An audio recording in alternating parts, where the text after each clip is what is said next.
Hi there, and welcome to this week's broadcast. I am super excited to share over the next several weeks short interviews with some of my students.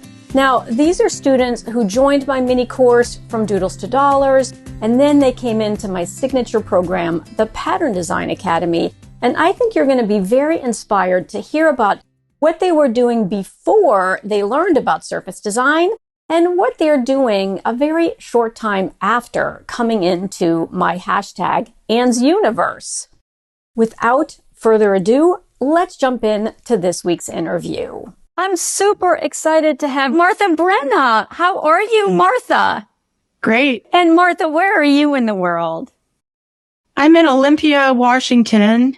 And so I'm about an hour south of Seattle, Washington. And we're having the most beautiful, long-lasting end of summer. I went swimming yesterday outside. It was gorgeous. I've been creative my whole life, too, in different ways. And my mom is an artist. She's passed, but she was an artist, and she encouraged me to not do art.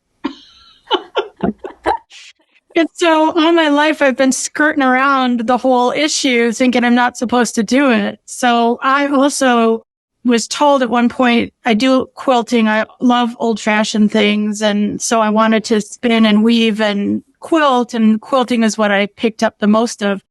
And in order to do freehand quilting designs, you draw without lifting your pencil up. You know, you draw. And so I have many designs. And then once I started doing that, I couldn't stop drawing. I have notebooks and notebooks full of drawings, mostly trees and leaves and whatever designs. So same thing. When I saw that the surface pattern design, I'm like, oh, that's it. That's the ticket. That's what I want to do. And I'm just having a blast. Just completely changed my point of view on life. It's kind of like I've unleashed some beast in me, because now I want to learn how to draw in perspective. And so I'm reading books on perspective. And now I want to learn more about lighting and, you know, how to put dimension into my drawings. And I bought myself this Wacom tablet. And what I do is I go on directly on the tablet and kind of paint draw into Adobe. And those are some of the pieces that I like the best. I feel a bit scattered because I all of a sudden have so many things I want to do all at the same time. And finding my style, you know, I have kind of a style when it comes to what my quilts look like, and it's mostly about color and loads of patterns. But in my art world, in this world, I don't really know what my style is yet. And so I'm kind of hesitant to put things out there until I kind of hone in on something, you know. But meanwhile, I saw this class, this woman, Meredith Woolnough. I don't know if you guys have seen her work, but she does embroidery work, water soluble fabric, and she sells a lot of it, and it's super cool. And I'm like, I want to do that too, but I have to stop. I have to stop somewhere and get something finished. Right. Yeah. And I gouache, and now I'm doing these little tiny gouache paintings. But again, they're very surfacey. They're very flat. You know, they don't have color dimension and that kind of thing. So I'm a bit all over the place, but I'm in the right place. And I know, and I've given myself about a year from the start of the class. So that was in April, kind of hone in on what my style and design is while still getting things out there. You know, I love to go do a design, put it on Spoonflower, put it on Society 6, see what it looks like. And then I'm on to another one. I'm not publishing quite yet. This week, I'm just going to pull the trigger on a few things just to kind of see.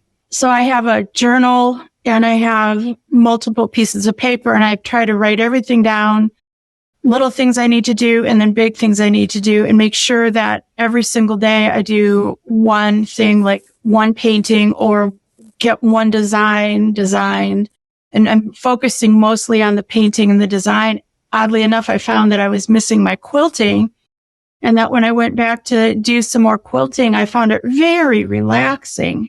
You know, the rest of what I'm trying to do is very stressful, actually, because it's very different. It's very new. It's not where I've spent my life. And I keep trying to have that moniker in my head. It's okay to be super stressed out because you're growing. It's like, okay, I'm growing, but it's hard. Yeah. So when I go back to my quilting, it's like, oh my God, this is so great. You know, it feels really good. but I have to be very organized and tick things off. Like if I can pick something up and get it done, I do that. I just have to do that. And so it's a lot. It's almost too much, but I have been much more motivated to wake up in the morning and, carry on. I've been kind of pushed out of my job a little bit because I'm older and we've had new CFOs and I think they're just waiting for me to leave. But too bad, I'm hanging in there.